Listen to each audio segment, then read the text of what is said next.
दोस्तों, इस समय दुनिया भर में लगभग 150 वैक्सीन का ट्रायल जारी है, जिनमें से 6 वैक्सीन अपने आखिरी चरण के ट्रायल में है। ऐसी संभावना जताई जा रही है कि इस साल के अंत तक लोगों को एक कारगर वैक्सीन जरूर मिल जाएगी। विश्व में कोरोना की पहली वैक्सीन बनाने का दावा करने वाले रूस ने दूसरी वैक्सीन बनाने का भी दावा किया था, जबकि ऑक्सफोर्ड यूनिवर्सिटी की कोरोना वायरस वैक्सीन के ट्रायल के नतीजे सामने आने के बाद लोगों में एक उम्मीद की किरण जगी है। ये वैक्सीन ट्रायल में सुरक्षित और असरदार साबित हुई है। ऑक्सफोर्ड के अलावा चीन की वैक्सीन भी तीसरे क्लिनिकल ट्रायल में पहुंच गई है। हालांकि कोरोना को हराने के लिए पूरी तरह इस वैक्सीन पर निर्भर नहीं रहा जा सकता है। वैज्ञानिकों का भी कहना है कि अभी इस वैक्सीन को लेकर कई चुनौतियां पार करनी बाकी हैं। भारत में भी कोरोना का संक्रमण तेजी से फैल रहा है, जिसके बाद हर्ड इम्यूनिटी को लेकर चर्चा जोर पकड़ रही है। हर्ड इम्यूनिटी यानी अगर लगभग 70 से 90% लोगों में बीमारी के प्रति रोग प्रतिरोधक क्षमता विकसित हो जाए तो बाकी भी बच जाएंगे, लेकिन इसके लिए वैक्सीन जरूरी है। क्या कोरोना वैक्सीन की उपलब्धता में हर्ड इम्यूनिटी अपना काम कर पाएगी? जिस व्यक्ति को इसका संक्रमण होता है उसके भीतर एंटीबॉडी बनकर तैयार हो जाती है और ये एंटीबॉडी को उसको दोबारा संक्रमित होने से बचाता है। लेकिन सवाल ये उठता है कि ये एंटीबॉडी कब तक काम करती है? क्या जब हमारे पास वैक्सीन उपलब्ध होगी तब हम इस वायरस से जीत हासिल कर लेंगे या नहीं?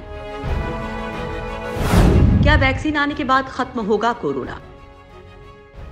वैक्सीन को लेकर वैज्ञानिक फिलहाल ये मानकर चल रहे हैं कि ये केवल बीमारी की गंभीरता को कम कर सकती है, जिसका मतलब है कि कोरोना वायरस से लोगों के मरने की संभावना कम होगी।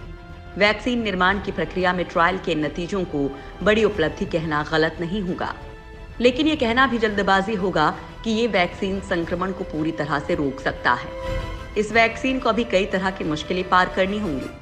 अब सवाल ये उठता है कि क्या एक बार टीका लगाने के बाद आपको दोबारा कोरोना संक्रमित नहीं कर सकता? अगर ऐसे मामले सामने आने लगे तो ये सवाल लाजमी है, मगर विशेषज्ञों का कहना है कि कोरोना वैक्सीन इंसान के अंदर की ताकत को बहुत ज्यादा बढ़ाएगा और ये जो ताकत जिसको हम लोग इम्यूनिटी सिस्टम कहते हैं वो कोरोना वायरस से ज्यादा ताकतवर हो जाएगी और ये लंबे समय तक मरीज को इस वायरस से रक्षा करेगी। भारत की बात करें तो यहाँ पहले से ही कई बीमारियों की वैक्सीन लगती है। देश में अभी तक संक्रमण से फैलने वाली तमाम बीमारियों की वैक्सीन लगाई जाती है। अपने देश में ही ऐसी कई वैक्सीन हैं जो काफी हद तक सफल रही हैं। देश में मीजल्स, मम्स और रूबेला के लिए लगने वाला MMR टीका, डिप्थीरिया काली खांसी के लिए लगने वाला DPT, हेपेटाइटिस बी और स्मॉल पॉक्स, टाइफाइड, हैजा, पीला बुखार की वैक्सीन 90 से 95% तक सफल रही हैं। इन वैक्सीन के लगने के बाद बेहद कमजोर इम्यूनिटी का व्यक्ति ही इन बीमारियों के चपेट में आता है। देश में भी इन बीमारियों के फैलने के मामले अब कम हो गए हैं। हालांकि वैक्सीन आने के बाद इन बीमारियों को नियंत्रित होने में एक लंबा वक्त लगता है। ऐसे में कोरोना की वैक्सीन वायरस को रोकने में कितना कारगर होगी ये कहना मुश्किल होगा। कितने दिनों तक रहेगा वैक्सीन का असर? मुंबई की JJ ग्रुप ऑफ हॉस्पिटल्स के स्टाफ पर हुए सर्वे पर आधारित रिपोर्ट बताती है कि ये एंटीबॉडीज कुछ महीनों से ज्यादा शरीर में नहीं टिक रही हैं।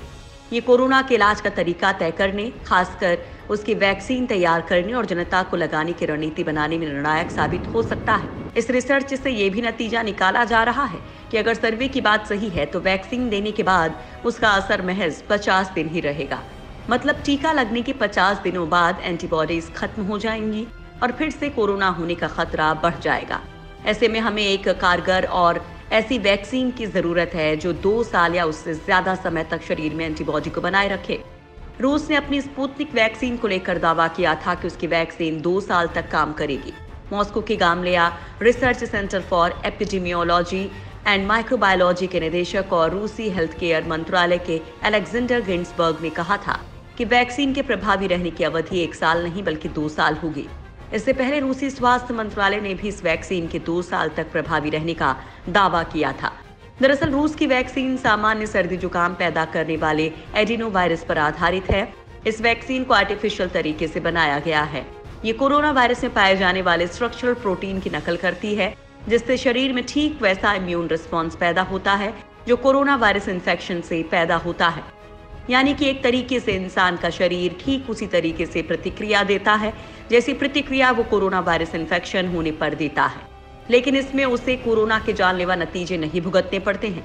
अगर रूसी वैज्ञानिकों की बात सही है तो अब तक की इकलौती ऐसी वैक्सीन होगी जो पूरी तरीके से कोरोना को खत्म कर देगी। हालांकि इसके ट्रायल के नतीजे ही इसकी क्षमता की गवाही देंगे, जो अभी तक सामने नहीं आए हैं। दोबारा संक्रमण से वैक्सीन बनाने पर होगा असर। क्या एक बार कोरोना से संक्रमित मरीज दोबारा कोरोना वायरस से संक्रमित हो सकता है? हाल ही में ऐसा एक केस हांगकांग में सामने आया है। इस मरीज को लेकर डॉक्टर्स की माने तो 26 मार्च को ये व्यक्ति पहली बार कोरोना से संक्रमित हुआ और फिर अप्रैल को 2 बार नेगेटिव आया। इसके बाद इस व्यक्ति ने यूरोप का टूर किया और 15 अगस्त को वो दोबारा से संक्रमित हो गया। हालांकि इस व्यक्ति में कोई लक्षण नहीं दिखे। स्टडी में पाया गया कि दोबारा संक्रमित हुए व्यक्ति के शरीर में एंटीबॉडी नहीं मिली और इस बार वायरस का रूप भी बदला हुआ था। वहीं भारत में तेलंगाना में ऐसे 2 मामले अभी सामने आए हैं। डॉक्टर्स की माने तो इस वायरस के बारे में अभी ज्यादा जानकारी नहीं है। ऐसे में दोबारा होने की बात को खारिज नहीं किया जा सकता। डॉक्टर्स के मुताबिक कोरोना का वायरस भी एक तरह का फ्लू होता है। जैसे फ्लू ठीक होने के बाद दोबारा हो सकता है, कुछ ऐसा ही इस वायरस के साथ भी हो सकता है। क्योंकि अभी ठीक से ये नहीं पता कि कोरोना संक्रमण से ठीक होने पर शरीर में एंटीबॉडी बनती है तो उससे कितना बचाव होता है और कितने दिनों तक शरीर में रहता है। वायरस का आनुवांशिक विश्लेषण करते हुए शोधकर्ताओं की टीम ने पाया कि ये व्यक्ति कोरोना के अलग अलग स्ट्रेन से संक्रमित हुए हैं। इसका मतलब ये है कि या इस व्यक्ति की रिपोर्ट गलती से पॉजिटिव आई है या फिर ये व्यक्ति उन लोगों में से एक है जिनमें वायरल का आरएनए कई महीनों तक रहता है। दरअसल जो लोग कोरोना महामारी में जल्दी संक्रमित हो जाते हैं, उन लोगों में ये 4 से 5 महीने तक बना रह सकता है, जिसकी वजह से व्यक्ति फिर से संक्रमित हो सकता है। दुनिया भर के वैज्ञानिक बहुत ज्यादा इसको लेकर आश्चर्य में नहीं है, क्योंकि ये 24 मिलियन केस में ऐसा मामला बहुत कम है। कोरोना वायरस के दोबारा संक्रमण के कुछ केस चीन में मिले हैं। कहा जा रहा है कि जो इस वायरस से पूरी तरह रिकवर नहीं हो पाता, ऐसी स्थिति में उसके दोबारा संक्रमण होने की संभावना रहती है। विशेषज्ञों की माने तो कोरोना वैक्सीन इंसान के अंदर की ताकत को बहुत ज्यादा बढ़ाएगी और ये जो ताकत, जिसे हम लोग इम्यून सिस्टम कहते हैं, वो कोरोना वायरस से ज्यादा ताकतवर हो जाएगी और ये लंबे समय तक मरीज को इस वायरस से रक्षा करेगी। हालांकि इसको लेकर वैज्ञानिकों में अलग अलग राय है। कुछ कहते हैं कि अगर कोरोना इसी तरह से अपना रूप बदलता रहा तो कारगर वैक्सीन बनाने का सपना अधूरा रह जाएगा।